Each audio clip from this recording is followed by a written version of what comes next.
Vous retrouvez ici sur cette image les organes principaux qui assurent la nutrition du fœtus. Ici, vous avez le placenta qui est plaqué contre la muqueuse utérine de la mère et ce placenta est relié au fœtus par l'intermédiaire de ce qu'on appelle le cordon ombilical. Faisons un zoom sur cette partie du placenta. Donc sur la partie gauche, vous avez ce qui appartient au fœtus, le cordon ombilical à l'intérieur duquel on trouve les vaisseaux sanguins du fœtus. Sur la partie droite, ce qui correspond à l'artère maternelle et la veine maternelle. Entre les deux, c'est le placenta. On va faire encore un petit zoom pour voir comment ça se passe plus exactement.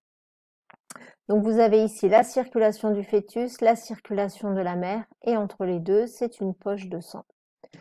Nous allons voir les nutriments. Donc les nutriments arrivent par l'artère utérine, passent dans la poche de sang et ensuite va rejoindre ici la circulation sanguine du fœtus.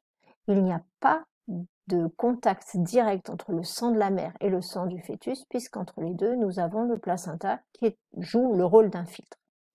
Bien, donc nous allons voir maintenant qu'est-ce que ça donne pour le dioxygène. Profitez-en pour compléter votre tableau pour retrouver le sens des échanges. Ensuite, nous allons voir pour le dioxyde de carbone. Reporter le sens des échanges, n'hésitez pas à faire une pause s'il y a besoin. Les sels minéraux, vitamines, l'eau.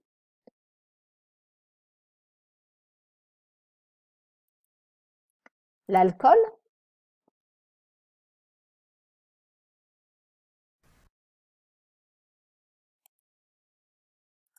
Les drogues.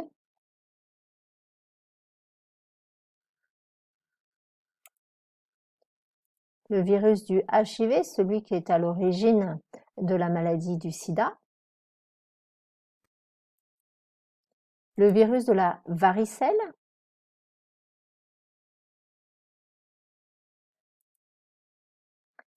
La bactérie Listeria, que l'on peut trouver dans les aliments.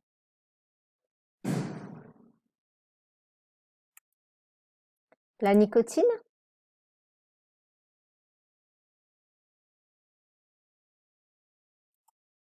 Certains médicaments.